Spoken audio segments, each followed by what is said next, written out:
today I will be telling you what is the meaning of break even point. We are doing break even analysis. हम कर रहे हैं break even analysis. तो break even analysis में हमने analyse में contribution calculate किया, हमने वेरिएबल कॉस्ट कैलकुलेट किया, हमने फिक्स्ड कॉस्ट का नेचर देखा, हमने फिक्स्ड कॉस्ट पर यूनिट देखा. After that we have seen what about contribution margin ratio. आज के इस लेक्चर में मैं भूपेश आनंद आपको ब्रेक इवन एनालिसिस में एक नई बात बताऊंगा, that what is the meaning of break even point. शायद आपने स्कूल लेवल में, ग्रेजुएशन लेवल में कहीं ना कहीं सुना होगा, नहीं भी सुना तो कोई टेंशन नहीं. आने वाले 5 मिनट अगर आप ध्यान से बैठ जाते हैं तो you can easily get an idea that what I mean by break even point. When I say break even point, that point which breaks 2 stages. अगर आप लिटरली देखें, वर्ड मीनिंग देखें, वर्ड्स के हिसाब से लिटरली चेक करें, the point which breaks the 2 stages, the loss stage and the profit stage, जो loss को और प्रॉफिट को अलग अलग कर देती है, उस स्टेज का नाम है ब्रेक इवन स्टेज. आज मुझे वही स्टेज कैलकुलेट करनी है. As a management accountant you must be very much worried about that. Firstly we should at least achieve that stage where I am not gaining a single penny, where my organization is not losing a single penny. At least I am recovering my variable cost as well as fixed cost. एक ऐसा point जहां पर मैं variable cost और fix cost दोनों को recover कर रहा हूं. मतलब मेरी जितने पैसे लगे, जितनी पूंजी लगी, उतनी पूंजी वापस भी आ गई.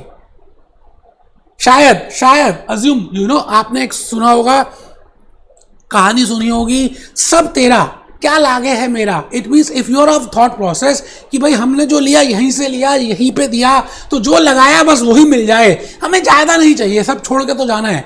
So that type of thought process and for a specifically for a newly established undertakings, for small and medium enterprises, for a newly setup, no doubt, because that is a newly set up, they are not expecting profit. Profit expect करना तो पाप है उन newly establish undertakings के लिए बेटे. But at least they will expect कि यार जो पैसे लगाए हैं, जो लागत लगाई है, जो खर्चा किया है, जो हमारी जेब से गया है, एटलीस्ट वो तो हमें रिकवर हो जाए बेटे. वो वाला point it means that number of units which we must produce and sell, those number of units which we should produce and sell, so that I can recover my total cost, that is variable cost as well as fixed cost. कितने units मैं बनाऊं और बेच दूं कि भाई मेरे जो खर्चे थे पूरे हो जाएं. मुझे ना ज्यादा चाहिए, कुछ नहीं चाहिए ज्यादा, ना कम चाहिए ना ज्यादा चाहिए. तो मैं उस यूनिट्स को कैलकुलेट करने की कोशिश कर रहा हूं. And that unit where there is no profit, no loss, I am just recovering my cost. That point is named as break even point. दोस्तों मैं आज एक केस स्टडी की हेल्प से आपको पूरा ब्रेक इवन पॉइंट एक्सप्लेन करूंगा. आप कैलकुलेटर बाहर निकाल लीजिए. आज का ये लेक्चर मैंने पूरा डिवोट किया ब्रेक इवन पॉइंट के लिए, क्योंकि मैं लॉजिक्स बताना चाहता हूं. मैं खाली फॉर्मूलास बताकर आपके जीवन को खराब नहीं करूंगा बेटे. हाँ, उसके बाद आपकी मर्जी, आप याद कर सकते हैं, क्योंकि आपको लॉजिकली कंसेप्ट समझ आ गए. तो मैं हेडिंग चाहता हूं आप लिखें अपने नोटबुक्स में, break even point in units. Break even point लिख लीजिए, यूनिट्स भी छोड़ दीजिए भाई साहब, खाली ब्रेक इवन पॉइंट लिखिए. ब्रेक इवन पॉइंट लिख लीजिए. Break even point it means that point which breaks the 2 stages. याद है आपको वो केस स्टडी जिसमें मैंने लास्ट लेक्चर, बेटे लेक्चर 2 में भी, लेक्चर 3 में भी I used the same case study. Even in this lecture I will be using the same case study, in which the selling price per unit is $100, in which variable cost per unit is $80, in which contribution margin per unit is $20, in which total fixed cost is $10,000. And in that we have calculated that how much is contribution, how much is profit, how much is loss, how much and at which point there is no profit or no loss. बेटे आपको याद है मैंने आपको 500 units calculate करके बताए थे. अब एक बच्चे ने डायरेक्टली यही वाला लेक्चर अटेंड किया, तो मैं क्या कर सकता हूँ बेटे. अब आप ये बताइए, लिंक है हर लेक्चर का, तो आपको पहले लेक्चर 2, लेक्चर 1, लेक्चर 2, लेक्चर 3 करना चाहिए, फिर लेक्चर 4 में आना चाहिए. तो 500 यूनिट जो मैंने उस केस स्टडी में कैलकुलेट किए थे, बेटे उस केस स्टडी की अगर आप इनकम स्टेटमेंट देखें जो मैं अभी दिखाऊंगा, वहां पर ना तो प्रॉफिट था ना लॉस था, कुछ भी नहीं था। आइए पहले हेडिंग लिखिए break even point. The point which breaks, जैसे नाम कह रहे हैं breaks, the point which breaks two stages. One is the stage of loss, the stage of loss and the stage of profit.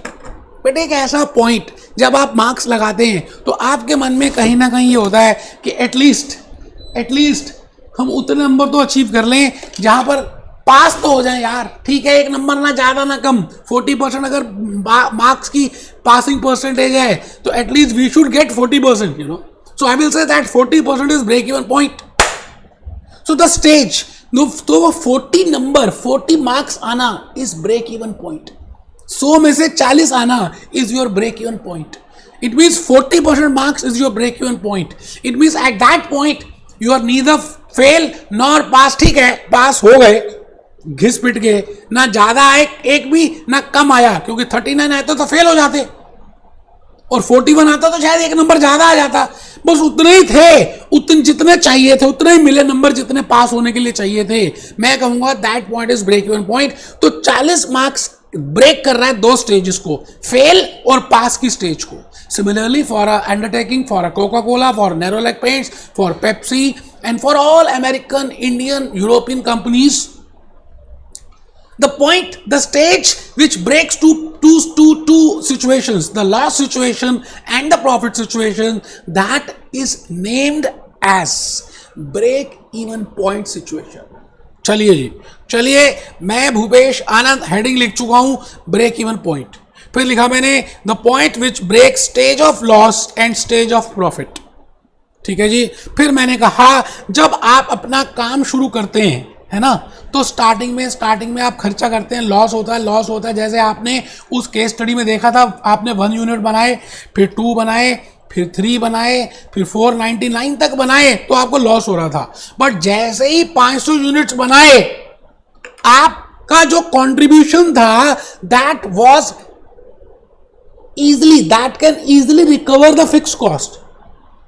It means that contribution can recover or can, you know, can face the burden of that fixed cost. धीरे धीरे 20 रुपए, $20 per unit का आपको contribution बढ़ता गया, loss धीरे धीरे कम होता गया और एक ऐसा पॉइंट आया जहां पे लॉस 0 हो गया, बिकॉज वो जो कंट्रीब्यूशन थी उसने पूरा रिकवर कर लिया आपके फिक्स कॉस्ट को। उस पॉइंट को हमने कहा ब्रेक इवन पॉइंट। बट जैसे ही आपने 501 यूनिट्स प्रिपेयर किए, आप देखेंगे we have seen in that case study, today also we will see that we are earning profit of $20। फिर उसके बाद मैं एज्यूम करता हूं कि हमने 600 यूनिट बनाए, तो again we will be incurring, we will be having, we will be enjoying the profit. So I have prepared a time line. मैंने एक समय की रेखा बनाई, प्रोडक्शन लाइन बनाई। प्रोडक्शन लाइन ये कहती है कि एक ऐसा नंबर ऑफ यूनिट्स जहां पर प्रॉफिट भी नहीं है और लॉस भी नहीं है, वहां आप झंडा फहराएंगे, ऊंचा रहे झंडा हमारा। आइए जी, आइए मैं भूपेश आनंद आज आपके सामने दोबारा से ये बताना चाहता हूं कि 501 units onwards the situation, the production level, that level I am earning profit, at that I am earning profit. And at 500 units, I am neither earning a profit, nor earning a single penny, nor gaining a single penny, nor losing a single penny. But less than 500 units, I am losing, you know. So, I will say, as a management accountant, I am very much worried about for my newly established company, for my newly set up companies. As a management accountant, मैं अपनी company के लिए चिंतित हूँ। चिंताता कि ऐसा कौन सा पॉइंट होगा जहां पर मेरी ऑर्गेनाइजेशन एक ऐसे लेवल को अचीव कर लेगी जो डेंजर लेवल को पार कर चुका होगा। उस पॉइंट को हम बोलते हैं ब्रेक इवन पॉइंट। बेटे आपको लिखना जरूरी है, कमर सीधी करके बैठना जरूरी है। लेट के पढ़ेंगे तो आधी बातें समझ ही नहीं आएंगी और खाली सुनेंगे तो और भी कम समझ आएगा। लिखेंगे तभी आगे बढ़ेंगे, लिखेंगे, पढ़ेंगे, लिखेंगे तो बनेंगे नवाब। नोट्स प्रिपेयर करना इज वेरी इंपॉर्टेंट। चलिए जी, मैं आगे चल पड़ा, धीरे धीरे आपको लॉजिक्स बताने जा रहा हूं। मैं चाहता हूं कि पहले आप क्या करें, इसको इसको केस स्टडी को एक बार देख लेते हैं। मुझे मालूम है आपने लेक्चर 2 में 3 में देखी है, स्टिल मेरा मन है थोड़ा सा बताने को। सेलिंग प्राइस पर यूनिट $100, अभी जो एक्सप्लेन कर रहा था, वेरिएबल कॉस्ट पर यूनिट $80। बेटे मैं लॉजिक के बिना बता ही नहीं सकता, मैं क्या करूं? फॉर्मूलाज डायरेक्टली कैसे मैं रेक्टिफिकेशन करा दूं यार बाकी टीचर्स के जैसे। Total fix cost 10,000, let the production be 1 unit, 2 unit, 3 unit, 499 unit, 500 units, 501 units, and let it be चलिए 501 units. Calculate break even point by all the 3 methods. अब मैंने यहाँ लिखा 3 तरीके हैं, हॉक ने, ग्लेम ने, वाइले ने तीनों मेथड्स दिए हैं, बट मैं आपको लॉजिकली बताऊंगा कि ये 3 मेथड्स हैं क्या। तो सबसे पहली बात, आप सभी ने इसकी इनकम स्टेटमेंट बनाई हुई है लेक्चर 2 और 3 में, एक बार दोबारा बना ले, क्या हो जाएगा? थोड़ा सा हाथ पक्के हो जाएंगे, लॉजिक ज्यादा क्लियर हो जाएगा, है ना। तो आप जल्दी से इनकम स्टेटमेंट प्रिपेयर करें। मैंने मेथड 1, अभी मैंने बताना है कि आपको 3 मेथड्स के नाम क्या है। बेटे पहला मेथड का नाम है टेबुलर मेथड, जो आज तक आपने इनकम स्टेटमेंट प्रिपेयर किया, जो आपने आज तक सेल्स लिखा, फिर वेरिएबल कॉस्ट लिखा, फिर कंट्रीब्यूशन लिखा, फिर टोटल फिक्स कॉस्ट लिखा, फिर प्रॉफिट या लॉस कैलकुलेट किया, वो जो मेथड, वो जो टेबल आप बनाते थे, उसका नाम है टेबुलर मेथड। तो पहला मेथड है ब्रेक इवन पॉइंट को निकालने का टेबुलर मेथड। तो टेबल बना दिया, हाँ 1 unit, 2 units, 3 units, 499 units, 501 units and 500 units, ये आप ऑलरेडी कर चुके हैं, इसलिए मैं थोड़ा सा स्पीड में चलूंगा। सेल्स देख लीजिए, $100, $200, $300, $49,900, $50,000, $50,100। बेटे कैलकुलेटर तो देखिए मेरे पास तो है, और मैंने कैलकुलेट करके स्लाइड्स बनाई है। अब आपकी मर्जी है, आप डायरेक्टली कॉपी पेस्ट मार दें, मारिए भाई साहब, पेपर में कैसे करेंगे सोच लीजिए। अभी मौका है, कैलकुलेट करके खुद लिखिए। टोटल वेरिएबल कॉस्ट भी मैंने लिख दी, कंट्रीब्यूशन मार्जिन लिख दिया बेटे डिफरेंट लेवल्स का। अगर आप पहला लेवल देखें तो ₹20 या $20 या 20 पाउंड या 20 यूरो का आपको कंट्रीब्यूशन हुआ है। It means that amount which can recover the fix cost, but my fix cost is $10,000, my fixed cost is 10,000 euros, my fixed cost is 10,000 INR, so I cannot recover 10,000 with 20, so 20 contribution से मैं 10,000 recover नहीं कर सकता। तो देखिए first case में there is a loss of $9,980, 9,980 euros, 9,980 pounds, कुछ भी। It means this is not a break-even situation because I am not recovering even my fixed cost. I am not able to recover my total fixed cost. So this point cannot be a break-even point. बेटे break-even point वो होगा जहां पर आप अपनी fixed cost भी और variable cost भी recover कर लें। Contribution जब आप निकालते हैं तो इसका मतलब variable cost तो आप recover कर ही चुके हैं, तो you have to just recover your fixed cost। तो fixed cost को recover करने के लिए अगर आप second देखें तो बेटे 2 यूनिट सेल किए, इसमें कंट्रीब्यूशन देखें 40, इसमें भी आप चेक करिए प्रॉफिट एंड लॉस आ रहा है $9,960, थर्ड में भी लॉस है। लेकिन अगर आप ध्यान से देखें 499 यूनिट्स में चले जाते हैं हम सीधा।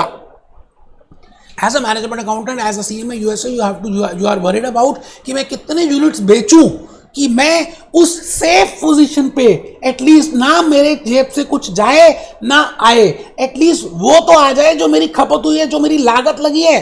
तो 499 यूनिट अगर आप देखें तो बेटे आपके पास कंट्रीब्यूशन हुई $9,980 की, but you have to recover $10,000 as fixed cost.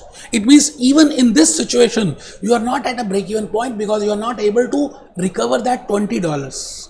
But अगर आप 500 यूनिट को देखें, जिसको हम ओरली भी कैलकुलेट मैंने लास्ट क्लास में कैलकुलेट करके भी दिखाया था कि अगर एक यूनिट में कंट्रीब्यूशन $20 पर यूनिट है और आपको $10,000 की फिक्स कॉस्ट रिकवर करनी है, तो मैं कितने यूनिट्स एटलीस्ट प्रोड्यूस करूं या कितनी कंट्रीब्यूशन हो जाए कि मैं 10,000 की फिक्स कॉस्ट रिकवर कर लूं। तो मैंने बताया था $10,000 fix cost divided by $20 per unit contribution, तो 500 यूनिट्स आया था। बेटे आज उसी लेवल पे आ गए हैं। आप ध्यान से देखिए 500 यूनिट पे आपकी सेल्स कितनी है बेटे, 500 यूनिट्स पे आपकी सेल्स कितनी है, 50,000। 40,000 is your variable cost and $10,000 is your contribution and you have to recover $10,000. So just have a look on this. ना तो मेरी जेब से कुछ जा रहा है, ना मेरी जेब में कुछ आ रहा है। साईं इतना दीजिए मैं भी भूखा ना रहूं, साधु भी भूखा ना जाए। सुना होगा बेटा आप सबने, इंडिया में तो हम सुनाते रहते हैं, अमेरिकन ने पता नहीं सुना नहीं सुना, बिकॉज हमारे लेक्चर्स अमेरिकन भी ले रहे हैं, यूरोपियंस भी ले रहे हैं, ऑस्ट्रेलियंस भी ले रहे हैं, और मिडल ईस्ट में भी काफी सारे लेक्चर्स जा रहे हैं। But the point where I am neither gaining nor losing, it means if I sell 500 units then I will be able to recover my variable cost and fixed cost. It means 500 units is my break even point. It means this is break even point in volume. It means this is break even point in units. तो बेटे पहला method तो मैंने बता भी दिया. First method is I can prepare a table, and as per that I can prepare a income statement, and I will see that at which level I am having a profit or loss. That level is named as tabular method. आइए जी बेटा, ये लिखा था आपने, लिखा है, एक बच्चे ने लिखा नहीं, वो कहता पिछली क्लास में लिखा था, वो बेवकूफ है, क्या करें, पिछली बार भी तो पेपर दिए थे, एक बार और दे देना भैया, कोई बात नहीं। जो समझदार बच्चे हैं वो सभी के सभी मेरे दोस्त, मेरे बच्चे, मेरे दोस्त, वो पूरा लिखेंगे, ऐसे हाइलाइटर से हाईलाइट भी करेंगे। आपको मैं क्या बताऊं साहब, मैं अभी भी हाइलाइटर यूज करता हूं, मैं रजिस्टर में लिखता हूं, कैसी बातें आप करते हैं। तो आइए नेक्स्ट पॉइंट की तरफ हम बढ़ रहे हैं। Break even point can be calculated by 3 methods. हम 3 तरीकों से कैलकुलेट कर सकते हैं बेटे। एक पहला मेथड तो आपको पता चल भी गया, first method is tabular method. Table बनाएं, इनकम स्टेटमेंट बनाएं और आप प्रॉफिट और लॉस निकालें। जिस लेवल पे ना तो प्रॉफिट आए ना लॉस आए, उसका नाम है टेबुलर मेथड। दूसरा मेथड है ग्राफिकल। बेटे ग्राफिकल मेथड बताने जा रहा हूं, लिख लो पहले आप तीनों मेथड्स। और थर्ड मेथड है जो आपको मेन एग्जाम्स में यूज करना है, उसका नाम है लॉजिकल मेथड, उसका नाम है फॉर्मूला मेथड, उसका नाम है एल्जेब्रिक मेथड, उसका नाम है इक्वेशन मेथड, उसका नाम है मैथमेटिकल मेथड, कुछ भी कह दीजिए, भगवान कृष्ण के बड़े सारे नाम थे। प्रैक्टिकल लाइफ में we will be using method number 3, इस बात को समझ लीजिए। बट 3 मेथड्स को आपको समझना है। पहला मेथड है टेबुलर, दूसरा मेथड है ग्राफिकल, और तीसरा मेथड है equation, algebraic, mathematical, logical method. पहले सेकंड मेथड समझ लेते हैं, ठीक है जी। सेकंड मेथड में मैं आपको ग्राफ बनाना सिखाऊंगा, जो आपने स्कूल लेवल में ग्राफ बनाना सीखा। उसमें एक एक्स एक्सिस होती थी हॉरिजॉन्टल और एक वर्टिकल एक्सिस वाई एक्सिस होती थी। एक्स एक्सिस में हम इंडिपेंडेंट वेरिएबल लेते थे, वाई एक्सिस में डिपेंडेंट वेरिएबल लेते थे, इसलिए उसको कहते थे वाई ऑन एक्स। इतना इंपॉर्टेंट बात बोल गया, एक बच्चे ने ध्यान ही नहीं दिया, उसको नींद आ रही थी, थप्पड़ मारूं खींच के, पानी भी नहीं पी रहा है, और वो बच्चा अपनी लाइफ को क्या कर रहा है। बेटे क्या कर रहे हो आप, क्या कर रहे हैं, कितनी इंपॉर्टेंट बात बोल भी गया। X axis, Y axis, independent, dependent. That's why it is named as Y on X. तो आप मुझे बता दीजिए, प्रोडक्शन लेवल अगर मैं एक वेरिएबल लूं और दूसरा वेरिएबल कॉस्ट लूं, तो कौन सा वेरिएबल इंडिपेंडेंट होगा और कौन सा वेरिएबल डिपेंडेंट होगा। बेटे कॉस्ट डिपेंड करती है प्रोडक्शन पे, या प्रोडक्शन डिपेंड करती है कॉस्ट पे। हॉप ग्लैम वायले नहीं चीख चीख के बताएंगे, कोई टीचर भी नहीं बताएगा भूपेश आनंद के अलावा। बेटे आप ये बताइए, production level, I can produce 1 unit, I can produce 2 units, I can produce 3 units, I can produce 499 units, I can go for 500 units, I can go for 501 units, like this we have just covered the case study. It means production level is independent and cost is dependent. तो check करिए, मैंने एक X axis और Y axis बनाई है, independent लिखा है, ये एक्स है बेटे, ये वाई एक्सिस है। एक्स में इंडिपेंडेंट वेरिएबल आएगा और प्रोडक्शन इन यूनिट्स इंडिपेंडेंट है, वाई एक्सिस में डिपेंडेंट वेरिएबल आएगा, और रेवेन्यू और कॉस्ट, सेल्स भी, रेवेन्यू भी और कॉस्ट भी चेंज होंगी। Revenue will change, cost will change, and that is Y axis. ठीक है जी, आगे आ जाइए नीचे। अगर आप ध्यान से देखें तो मैंने अब क्या किया, आपके सामने रेवेन्यू प्रिपेयर किया। देखिए जी, रेवेन्यू के लिए अगर आप सेल्स वाली लाइन देख लें तो आपको समझ आ जाएगा। 1 यूनिट बनाएंगे तो 100, दो बनाएंगे तो 200, तीन बनाएंगे तो 300, इतना बनाएंगे तो ये अगर आप देखें तो there is a increasing trend, there is a direct relationship between number of units produce and sold with revenue. जितने बेचोगे उतना रेवेन्यू होगा, अगर बेचोगे ज्यादा तो रेवेन्यू भी तो ज्यादा ही होगा। तो मैंने क्या किया, मुझे क्या हुआ है, लवेरिया हुआ है। आई हैव प्रिपेयर्ड टोटल रेवेन्यू, ध्यान से बेटे, ध्यान से, 1 2 3 499 500 501, so likewise my revenue will increase. So there is a direct relationship किस किस के बीच में, डायरेक्ट मोहब्बत है किस किस के बीच में, प्रोडक्शन के बीच में। मैं यहां पे अज्यूम कर रहा हूं कि जितने यूनिट्स मैंने प्रोड्यूस किए वो सेल भी कर दिए। I have assumed that production in units is equal to selling in units. So I have sold that much number of units. So if there is a direct relationship between production and sales, that I have assumed. So if there is a direct relationship between, we know that there is a direct mohabbat, direct pyar between sales or revenue and number of units sold. तो likewise बेटे ये 45 degree का angle बनेगा, आप check कर लीजिए। अगर selling price per unit same रहती है, कांस्टेंट रहती है पर यूनिट, और डायरेक्टली रिलेटेड रहते हैं तो ऐसे ही आएगा। अब मैं आ गया जी आपके सामने। In the last lecture, I think in the second lecture, last to last lecture, I differentiated between the cost. That cost can be of variable cost or fixed cost. Then I differentiated that cost, variable cost, total variable cost is directly related with production, and total fixed cost is parallel to production because it is immaterial that whether you are producing anything or not. आप 0 units बनाएं, full capacity में बनाएं, total fix cost same ही रहने वाली है, उसमें कोई change नहीं आएगा। तो बेटे टोटल फिक्स कॉस्ट का कर्व मैंने वहां भी बताया था, आज फिर बता रहा हूं। टोटल फिक्स कॉस्ट पैरेलल आएगी एक्स एक्सिस के, क्योंकि एक्स एक्सिस में हमने प्रोडक्शन यूनिट्स लिए हैं और फिक्स कॉस्ट $10,000 है इन माय केस स्टडी। तो आप चेक करिए किसी भी केस में, यहां पर चेक करिए बेटे, आप देखिए total fix cost is always 10,000।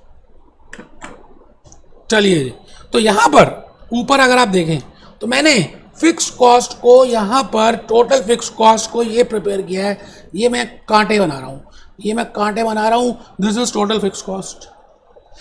Total variable cost आपको मैंने बताया था, variable cost per unit same रहती है, but total variable cost will also change. तो टोटल वेरिएबल कॉस्ट ये वाली है, मैं इसको लाल रंग के कांटों से बना रहा हूं, लाल रंग। Now total cost is equal to this cost plus this cost. तो मैंने टोटल कॉस्ट भी बना दिया, टोटल कॉस्ट भी इंक्रीजिंग ट्रेंड में, टोटल वेरिएबल कॉस्ट भी इंक्रीजिंग ट्रेंड में। मैं भूपेश आनंद एक बच्चे को ये बता रहा हूं that I am calculating break even point. This is lecture number 4, this is CMA USA part 2, and I want to tell you that there are 3 methods for break even point. I am discussing with second method in which I want to tell you the logic of graphs. तो मैंने आपको revenue और cost के graph का logic बता दिया। आइए जी, आइए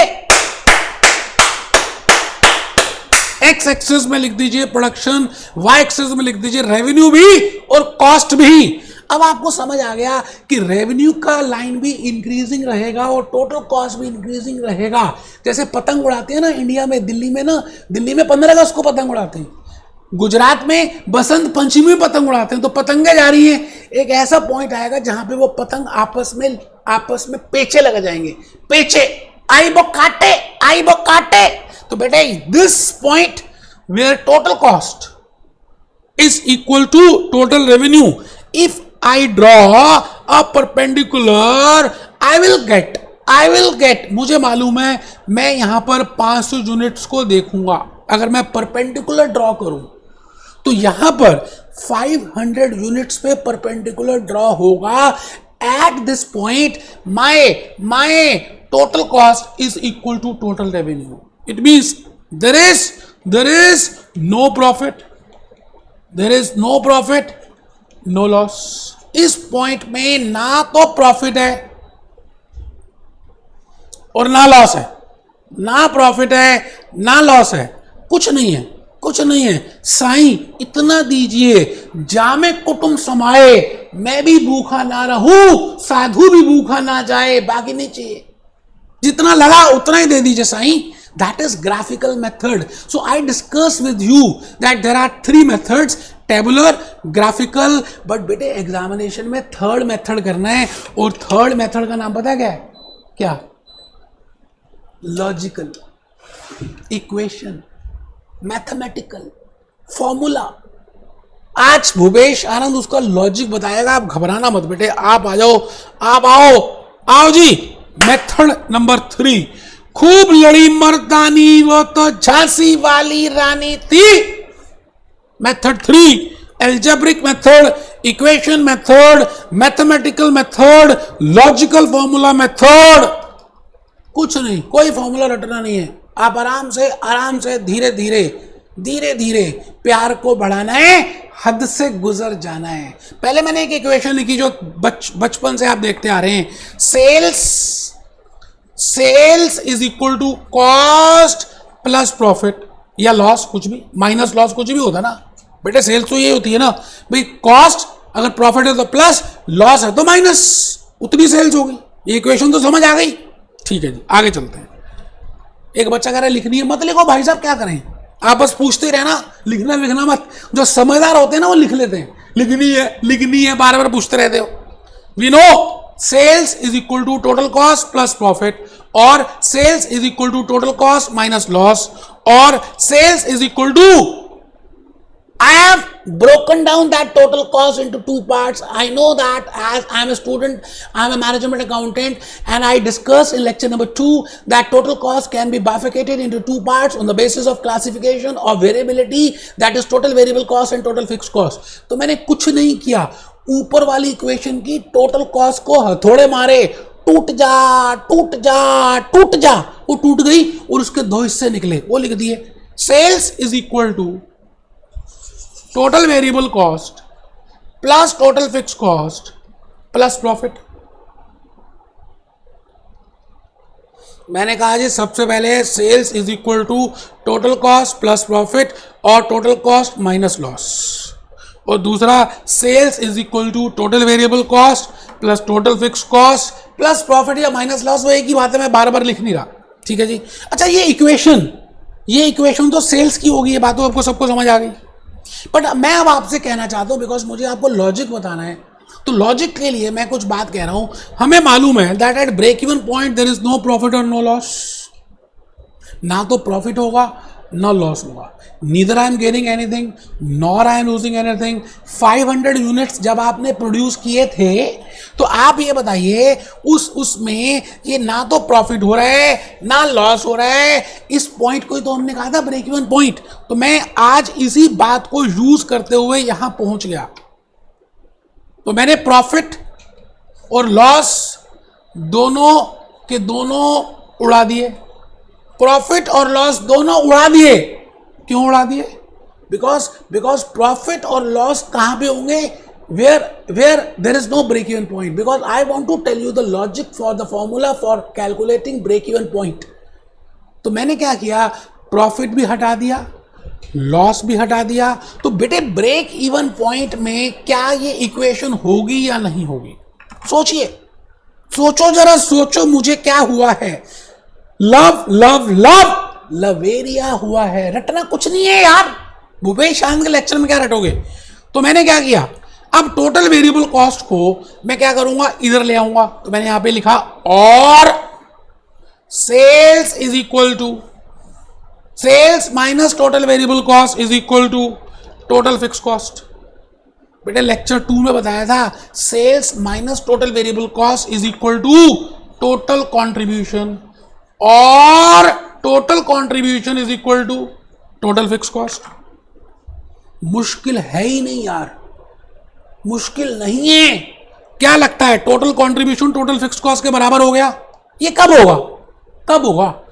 eight break even point, where I am selling and producing that much number of units which are required to recover my variable cost as well as fixed cost. I don't want more than that. That point is named as break even point. So this equation will hold good when I am at a break even point. तो मैं अब क्या करने वाला हूं, ध्यान से देखना, मैं इस टोटल कंट्रीब्यूशन को तोड़ दूंगा. टूट जा टोटल कंट्रीब्यूशन, टूट जा टोटल कंट्रीब्यूशन, टूट जा, टूट गई. और उसके क्या निकले, दो टुकड़े हो गए बेटे टोटल कंट्रीब्यूशन के. मैंने कहा एक हो गया कंट्रीब्यूशन पर यूनिट और एक हो गया break even point in units. But if I say you that total contribution, मैं अगर इसको ऐसे लिखूं, total contribution at break even point will be equal to break even point in units into contribution per unit. भाई total है, total sales है, तो मैं आपको सेलिंग प्राइस पर यूनिट बता दूं तो क्या आप नंबर ऑफ यूनिट्स नहीं निकाल सकते? Total sales is equal to number of unit sold into selling price per unit. Similarly total contribution is equal at break even point is equal to break even point units into contribution per unit, that is equal to total fix cost.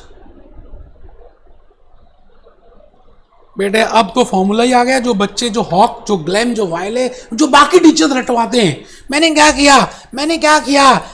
किया, break even point units को यहीं पे रहने दूंगा, इसको यहां ले जाऊंगा.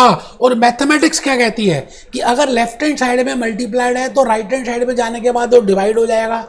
अगर लेफ्ट हैंड साइड में माइनस है तो राइट हैंड साइड पे जाने के बाद प्लस हो जाएगा, प्लस है तो माइनस हो जाएगा, डिवाइड है तो मल्टीप्लाई हो जाएगा. मैंने अभी आपको एक इक्वेशन बना के दिखाई थी, break even point in units into contribution per unit is equal to total fix cost.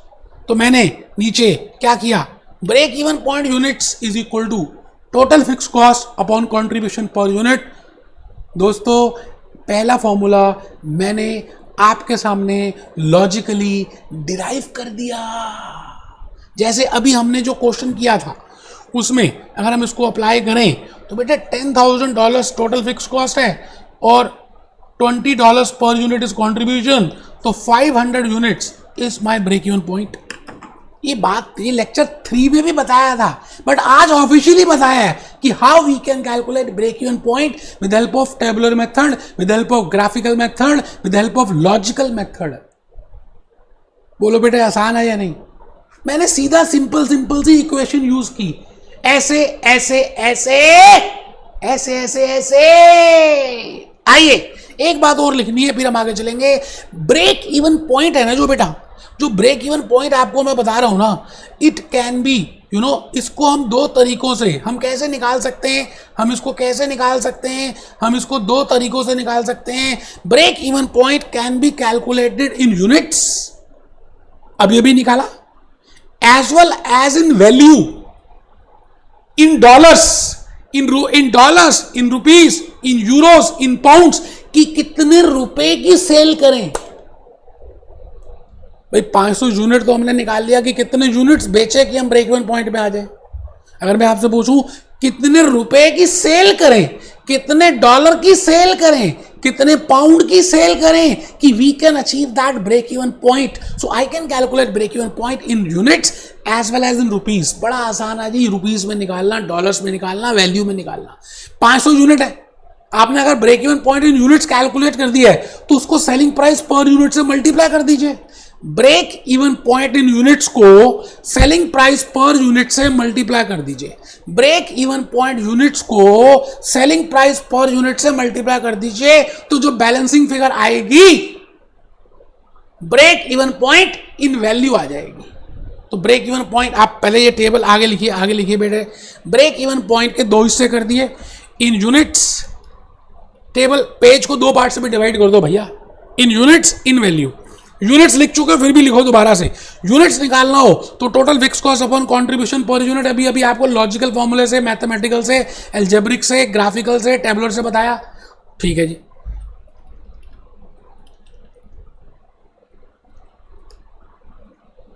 और अगर वैल्यू दिया हो मान लो तो भी यूनिट्स आ सकता है. Break even point in value divided by selling price per unit, तो यूनिट्स आ जाएगा. तो दो मेथड्स हैं, ये लिख लीजिए, प्लीज लिख लीजिए. पहले आप लेफ्ट हैंड साइड में लिखिए break even point in units total fix cost upon contribution per unit. और अगर आपको डाटा दिया हुआ है break even point in value, in dollars दिए हुए हैं, तो उसको आप डिवाइड कर दीजिए किससे, सेलिंग प्राइस से. अभी देख लेंगे, इन वैल्यू में आ जाइए पहले तो. अब दूसरी बात,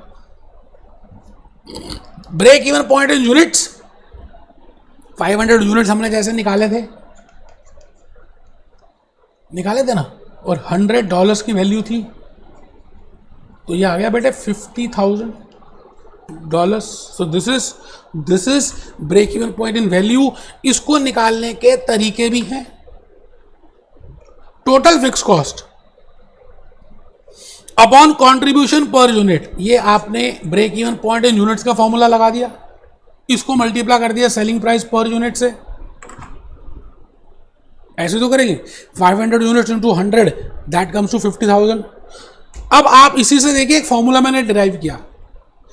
जब मैंने कहा कि क्या कहा, total fix cost upon contribution into this, mathematics क्या कहती है, या तो इससे मल्टीप्लाई कर दो या डिनोमिनेटर से डिवाइड कर दो. I can use cross multiplication rules of mathematics. Either I can multiply with the coefficient, that is total fixed cost upon contribution per unit, that is coefficient, that is 500 units into selling price per unit, or I can do another way also if I want to use mathematics, because coefficient is being multiplied by the selling price. I can also do like this, I can divide my denominator by that selling price per unit. It means contribution per unit, contribution margin per unit को अगर मैं selling price per unit से divide कर दूं तो profit volume ratio आ जाएगा, contribution margin ratio आ जाएगी. हम वैसे भी कर सकते हैं, तो यहां पे लिख दीजिए contribution margin ratio $10,000.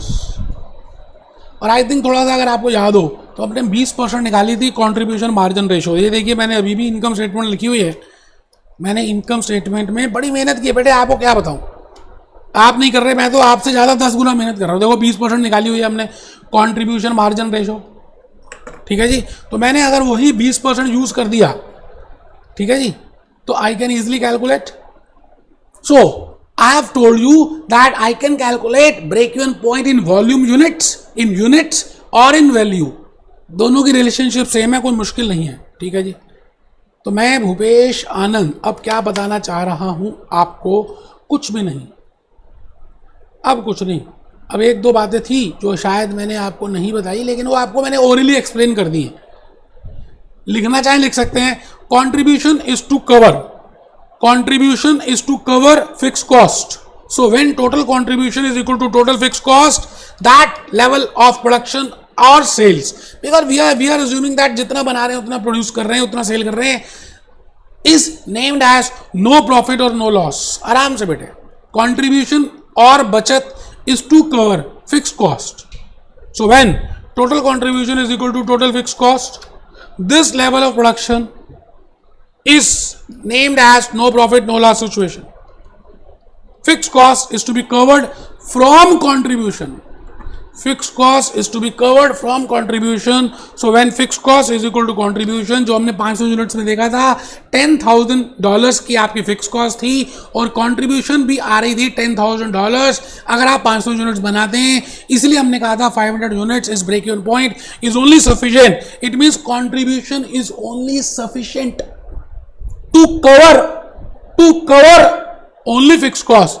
This situation is named as no profit no loss situation. This situation is named as no loss no profit situation at break even point following relationship with hold good. ये बात मैं बता ही चुका हूं आपको equation से कि sales minus variable cost is equal to fix cost.